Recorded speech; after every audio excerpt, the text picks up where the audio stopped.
They passed a shuttered building that Marissa identified as the Chinese Communist Embassy. They entered a region where the shaggy heads of trees seemed to be dreaming of fantastically long colonnades and of high white wedding cake facades receding to infinity. The cab stopped. Marissa paid. She let him in by a door whose knob, knocker, and mail slot were silken with polishings.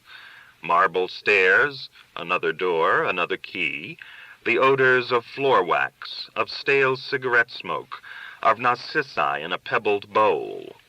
Brandy with its scorched, expensive smell was placed beneath his nose. Obediently, he drank. He was led into a bedroom, perfume and powder, leather and an oilclothy scent that took him back into English children's books that his mother, bent on his improvement, used to buy at the Fifth Avenue Scribner's. A window opened. Chill April smells. Winter kept us warm. She brushed back curtains, a slice of slate night yellowish above the trees, the lights of an airplane winking in descent, a rustling all around him, the candy taste of lipstick, clean air, warm skin, feeding a little life with dried tubers. Her bare back a lunar surface beneath his hands, the forgotten impression of intrusion, of subtle, monstrous assault, that the particularities of a new woman's body make upon us. Summer surprised us. Must find out her last name. There are rings of release beyond rings. Bech discovered in the bliss, the pang of relief around his waist, of taking off his tuxedo. Must see a tailor. When you were writing The Chosen, Tuttle asked, did you deliberately set out to create a more flowery style? This time he had brought a tape recorder. They were in Bech's hotel rooms, an extensive corner suite with a fake fireplace and a bed that hadn't been slept in. The fireplace was not entirely fake. It held a kind of crinkly plastic sculpture of a coal fire that glowed when plugged in and even gave off an imitation of heat. I never think about style, about creating one, Bech dictated into the baby microphone of the tape recorder. My style is always as simple as the subject matter permits. As you grow older, though, you find that few things are simple. For example, changing a tire. I'm sorry your question seems inane to me. This interview seems inane. Let me try another approach, Tuttle said, as maddeningly patient as a child psychiatrist. In Brother Pig, were you conscious of inserting the political resonances? Bech blinked. I'm sorry, when you say resonances, all I see is dried grapes. Brother Pig was about what its words said it was about. It was not a mask for something else. I do not write in code.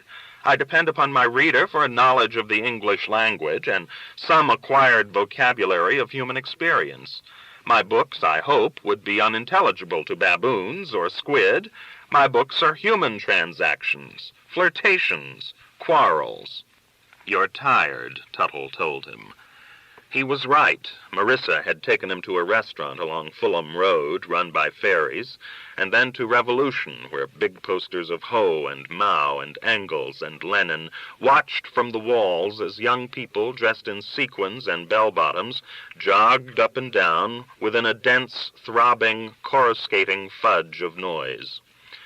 Bech knew something was happening here, a spiritual upthrusting like Christianity among the slaves of Rome, or Kabbalism among the peasant Jews of stagnant Slavic Europe, but his old-fashioned, particularizing vision kept dissolving the mob into its components. Working girls resigned to a groggy tomorrow at their typewriters, neutered young men in fashion or photography to whom coming here was work. The truly idle, the rich and the black, escaping from the empty eye-socket stare of spooked hours.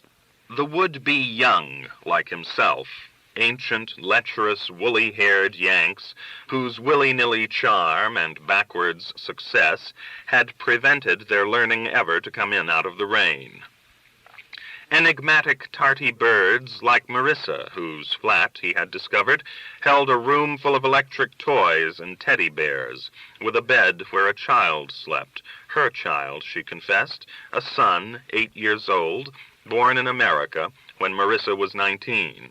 A child sent off to boarding school and even on vacations, Bech suspected, mostly taken to the park and the zoo by Isabella, Marissa's Spanish maid, an old, round woman who peeked at Bech through doorways and then quietly shut the door. It was confusing. Revolution was the cave of a new religion, but everybody had come, Bech saw, for reasons disappointingly reasonable and opportunistic. To make out, to be seen, to secure advancement, to be improved. That girl in the chain-link tunic and nothing else was working off her Yorkshire accent. That man flicking his arm like a dervish under the blue battering of the strobe lights was swinging a real estate deal in his head. Bech doubted that the men on the wall approved what they saw. They were simple, failed librarians like himself, schooled in the pre-Freudian verities. Hunger and pain are bad. Work is good. Men were made for the daylight. Orgasms are private affairs. Down in Louisiana, where the alligators swim so mean. Opposite him, Marissa, who had a way of suddenly looking tall, though her smallness was what enchanted him, twinkled through the holes of her dress and moved her limbs and turned to him a shuddering profile, eyes shut as if better to feel the beat between her legs, that fluttering, elusive beat. What we are witnessing, Bech announced inside his own head in his role of college circuit rider, is the triumph of the clitoral after 3,000 years of phallic hegemony. She called over to him through the flashing din. It gets to be rather samey, doesn't it? And he felt then his heart make the motion he had been waiting for, of love for her. Like the jaws of a clam when the muscle is sliced, his heart opened. He tasted it, the sugary nip of impossibility, for he was best at loving what he could never have. "Lord, you're lovely," he said. "Let's go home." She accused him. "You don't love London, only me." His conversations with Marissa did have a way of breaking into two-liners. For example, Marissa, "I'm terribly tired of being white." Bech, "But you're so good at it." Or Bech, "I've never understood what sex is like for a woman." Marissa, thinking hard, "It's like fog." The phone rang at 9 the next morning. It was Tuttle. Goldschmidt had given him Marissa's number. Bech thought of expostulating, but since the boy never drank, he would have no idea how Bech's head felt. With some dim idea of appeasing those forces of daylight and righteous wrath that he had seen mocked on the walls of revolution last night, he consented to meet Tuttle at his hotel at 10.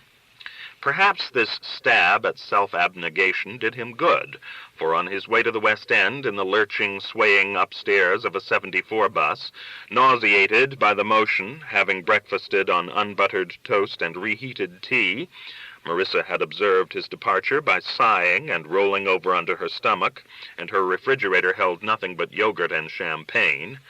Gazing down upon the top of the shoppers in Baker Street, shimmering saris, polka-dot umbrellas, Bech was visited by inspiration. The title of his new novel abruptly came to him. Think Big. It balanced the title of his first, Travel Light. It held in the girders of its consonants, braced by those two stark eyes, America's promise, pathos, crassness, grandeur. As Travel Light had been about a young man, so Think Big must be about a young woman, about openness and confusion, coruscation and the loss of the breeding function. Marissa could be the heroine, but she was British. Transposing her into an American would meet resistance at 100 points, as for instance when she undressed and was as white as an Artemis of marble, whereas any American girl that age carries all winter the comical ghost of last summer's bikini, emphasizing her erogenous zones like a diagram. And Marissa's enchanting smallness, the manner in which her perfection seemed carried out on an elfin scale, so that Bech could study by lamplight the bones of an ankle and foot as he would study an ivory miniature, a smallness excitingly violated when her mouth swam into the dimensions of the normal. This was too un-American. Your typical Bennington girl wore a 9.5 sneaker and carried her sex as in a knapsack to be unpacked at night. A rugged boy-girl scout was the evolutionary direction, not the perfumed, faintly treacherous femininity Marissa exuded from each dear pore. Still, Bech reasoned, while the bus maneuvered into Oxford Street and the shoppers danced in psychedelic foreshortening, she was not quite convincing as she was. What did she do, for instance, to warrant that expensive flat, and Isabella, and a dinner invitation from Goldie, and the closets full of swinging clothes, not to mention riding chaps and mud-crusted golf shoes? And Bech was sure he could fill in her gaps with bits of American women, could indeed recreate her from almost nothing, needing less than a rib, needing only a living germ of his infatuation, of his love. Already, small things from here and there, kept alive by some kink in his forgetting mechanism, had begun to fly together, to fit. A dance hall he had once walked upstairs to, off of war-darkened Broadway. A rabid but deft Trotskyite barber his father had patronized. The way New York's side streets seek the sunset, and the way on Fifth Avenue hard-shinned women in sunglasses hurry past languorous mannequins in gilded robes, black velvet cases of jewels wired to burglar alarms, shop windows crying out ignored. But what would be the action of the book? It was a big book he saw, with a blue jacket of coated stock, and his unsmiling photo full on the back, bled top and bottom. Its conflict, its issue, its outcome. The answer, like the title, came from so deep within him that it seemed a message from beyond. Suicide. His heroine must kill herself. Think big. His heart trembled in excitement at the enormity of his crime. "You're tired," Tuttle said, and went on. "I've seen the point raised about your work that the kind of ethnic loyalty you display, loyalty to a narrow individualistic past, is divisive and encourages war and helps account for your reluctance to join the peace movement and the social revolution. How would you rebut this?" "Where did you see this point raised, did you say?" "Some review." "What review? Are you sure you just didn't make it up? I've seen some dumb things written about me, but never anything quite that vapid and doctrinaire." "My attempt, Mr. Bech, is to elicit from you your opinions. If you find this an unfruitful area, let's move on. Maybe I should stop the machine while you collect your thoughts. We're wasting tape." "Not to mention my lifeblood." But Bech groggily tried to satisfy the boy.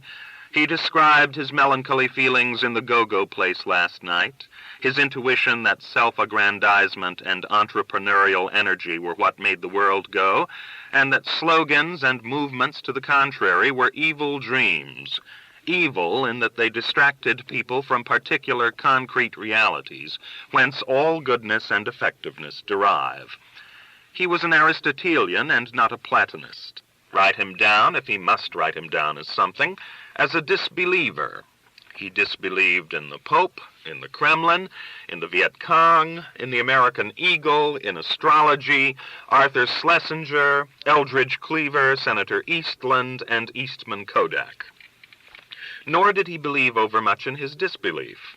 He thought intelligence a function of the individual, and that groups of persons were intelligent in inverse proportion to their size. Nations had the brains of an amoeba, whereas a committee approached the condition of a trainable moron.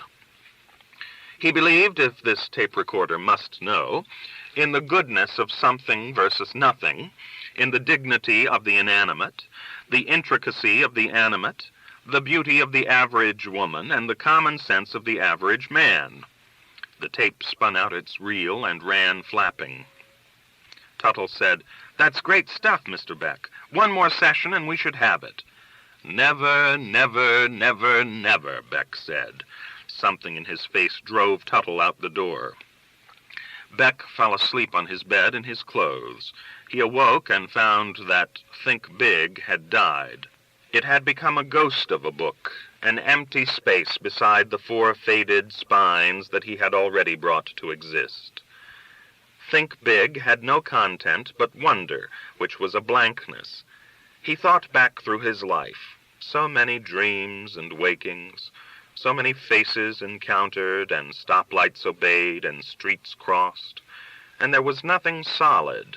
He had rushed through his life as through a badly chewed meal, leaving an ache of indigestion. In the beginning, the fresh flame of his spirit had burned everything clean, the entire gray city, stone and soot and stoops. Miles of cracked pavement had not been too much. He had gone to sleep on the sound of sirens and woken to the cries of fruit carts. There had been around him a sheltering ring of warm, old, tall bodies, whose droning appeared to be wisdom, whose crooning and laughter seemed to be sifted down from the God who presided above the smoldering city's tip lights. There had been classrooms smelling of eraser crumbs, and strolling evenings when the lights of New Jersey seemed strung gems, and male pals from whom to learn loyalty and stoicism, and the first dizzying drag on a cigarette, and the first girl who let his hands linger, and the first joys of fabrication, of invention and completion. Then unreality had swept in. It was his fault. He had wanted to be noticed, to be praised. He had wanted to be a man in the world, a writer. For his punishment, they had made from the sticks and mud of his words a coarse, large doll to question and torment, which would not have mattered except that he was trapped inside the doll, shared a name and bank account with it, and the life that touched and brushed other people, that played across them like a saving breeze, could not break through the crust to him. He was, with all his brave talk to Tuttle of individual intelligence and the foolishness of groups, too alone. He telephoned Goldschmidt Limited and was told Goldie was out to lunch. He called Marissa, but her number did not answer. He went downstairs and tried to talk to the hotel doorman about the weather. "Well, sir, weather is weather. I find to be the case generally. Some days is fine and others a bit dim. This sky today you'll find is about what we generally have this time of the year. It'll all average out when we're in the grave. Isn't that the truth of it, sir?"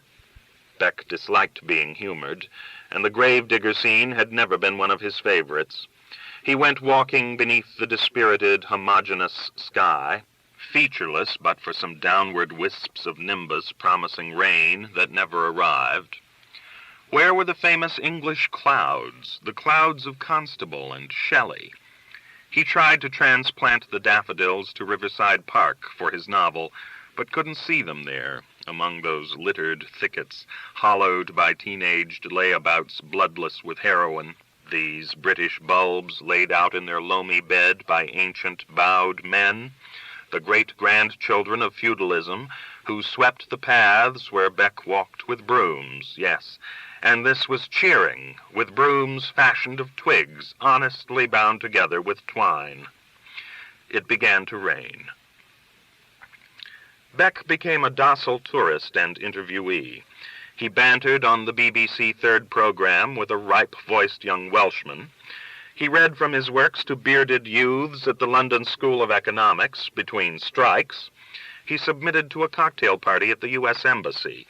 He participated in a television discussion on the collapse of the American dream with an edgy homosexual historian whose toupee kept slipping, a mug-shaped small man who 30 years ago had invented a Donish verse form resembling the limerick, a preposterously rude young radical with puffed-out lips and a dominating stammer, and chairing their discussion, a tall BBC girl whose elongated thighs kept arresting Bech in mid-sentence.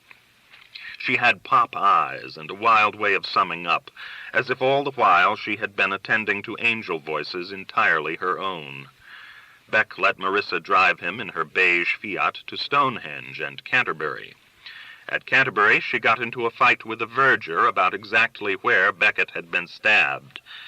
She took Bech to a concert in Albert Hall, whose cavernous interior Bech drowsily confused with Victoria's womb, and where he fell asleep. Afterward, they went to a club with gaming rooms where Marissa, playing 2 blackjack hands simultaneously, lost 60 quid in 20 minutes. There was a professional fierceness about the way she sat at the green felt table that re-quickened his curiosity as to what she did. He was sure she did something. Her flat held a swept-off desk and a bookcase shelf solid with reference works. Bech would have snooped, but he felt Isabella always watching him, and the daylight hours he spent here were few. Marissa told him her last name, Merrill, the name of her American husband, but fended off his other inquiries with the protest that he was being writery, and the disarming request that he consider her as simply his London episode. But how did she live, she and her son and her maid? "Oh," Marissa told him, "my father owns things. Don't ask me what things. He keeps buying different ones." He had not quite given up the idea of making her the heroine of his masterpiece. He must understand what it is like to be young now. "The other men you sleep with, what do you feel toward them?" "They seem nice at the time." "At the time? And then afterward not so nice?" The suggestion startled her. From the way her eyes widened, she felt he was trying to insert evil into her world. "Oh, yes, then, too. They're so grateful, men are. They're so grateful if you just make them a cup of tea in the morning." "But where is it all going? Do you think about marrying again?" "Not much. That first go was pretty draggy. He kept saying things like, 'Pick up your underwear,' and 'In Asia they live on $90 a year.'" Marissa laughed.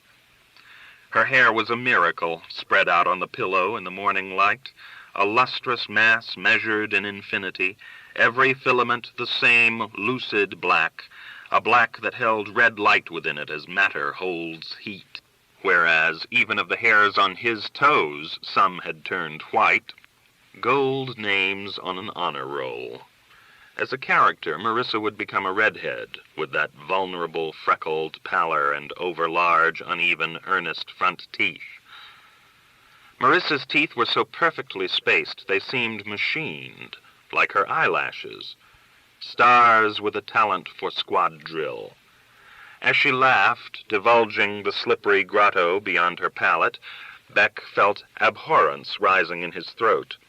He looked toward the window. An airplane was descending from a ceiling of gray. He asked, "Do you take drugs?" "Not really. A little grass to be companionable. I don't believe in it." Her American counterpart would, of course. Bech saw this counterpart in his mind, a pale Puritan, self-destructive, her blue eyes faded like cottonwork clothes too often scrubbed. Marissa's green eyes sparkled, her hectic cheeks burned. "What do you believe in?" he asked. "Different things at different times," she said. "You don't seem all that pro-marriagey yourself." "I am, for other people." "I know why sleeping with you is so exciting. It's like sleeping with a parson." "Dear Marissa," Bech said. He tried to crush her into himself, to suck the harlot's roses from her cheeks. He slobbered on her wrists, pressed his forehead against the small of her spine. He did all this in 10-point type upon the warm white paper of her sliding skin. Poor child, under this old ogre who had chewed his life so badly his stomach hurt, whose every experience was harassed by a fictional version of itself, whose waking life was a weary dream of echoes and erased pencil lines. He begged her forgiveness, while she moaned with anticipated pleasure. It was no use. He could not rise. He could not love her, could not perpetrate a romance or a roman without seeing through it to the sour parting and the mixed reviews. He began, in lieu of performance, to explain this. She interrupted. "Well, Henry, you must learn to replace ardor with art." The cool practicality of this advice, its smug recourse to millennia of peasant saws and aristocratic maxims, to all that civilized wisdom America had sought to flee and find an alternative to, angered him. Art is ardor, he told her. Bad artists hope that's true.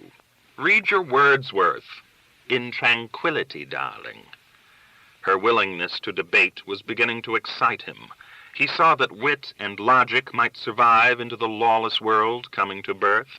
Marissa, you're so clever. The weak must be. That's what England is learning. Do you think I'm necessarily impotent as an artist? Unnecessarily. Marissa, tell me, what do you do? You'll see, she said, pressing her head back into the pillow and smiling in assured satisfaction as his giant prick worked back and forth, the tail wagging the dog. Tuttle caught him at his hotel the day before he left and asked him if he felt any affinity with Ronald Furbank. Only the affinity, Bech said, I feel with all Roman Catholic homosexuals. I was hoping you'd say something like that. How are you feeling, Mr. Bech? The last time I saw you, you looked awful, frankly. I feel better now that you've stopped seeing me. Great. It was a real privilege and delight for me, I tell you. I hope you like the way the piece shaped up. I do. I hope you don't mind my few reservations. No, you can't go anywhere these days without reservations. Ha ha! It was the only time Bech ever heard Tuttle laugh. Marissa didn't answer her telephone. Bech hoped she'd be at the farewell party Goldie threw for him, a modest affair without blue servants, and Bech in his altered tuxedo, the sole man present in formal dress. But she wasn't. When Bech asked where she was, Goldie said tersely, "Working. She sends her love and regrets." Bech called her at midnight, at 1 in the morning, at 2, at 5, when the birds began singing, at 7, when the earliest church bells rang, at 9, and at 10, while packing to catch his plane. Not even Isabella answered. She must be off on a country weekend, or visiting the boy at school, or vanished like a good paragraph in a book too bulky to reread. Goldschmidt drove him to the airport in his maroon Bentley, and with an urgent, prideful air pressed a number of Sunday newspapers upon him. The Observer gave us more space, he said, but the Times seemed to like it more. All in all, a very fine reception for a, let's be frank, a rather trumped-up mishmash of a book. Now you must do us a blockbuster. He said this, but his eyes were darting over Bech's shoulder toward the stream of fresh arrivals. I have just the title, Bech told him. He saw he must put Goldie into it as a Jewish uncle. A leather worker, his right palm as hard as a turtle shell from handling an awl. That heavy, pampered Florentine head, bent full of greedy dreams beneath a naked light bulb, as pocketbooks, belts, and sandals tumbled from the slaughter of screaming calves. The Baroque beauty of the scraps piled neglected at his feet, a fire escape out the window. Some of the panes were transparent wire glass, and others, unaccountably, were painted opaque. Goldschmidt added a folded tabloid to Bech's supply of airplane reading. Pier, bride nabbed, in Dorset dope raid, the headline said. Goldschmidt said, "Page 17 might amuse you. As you know, this is the paper Marissa's father bought last year. Millions read it." No, I didn't know. She told me nothing about her father. He's a dear old rascal, almost the last of the true Tories. I could have sworn she was a lib-lab. Marissa is a very clever lamb, Goldschmidt stated, and pinched his lips shut. In our long diaspora, we have learned not to tattle on our hosts.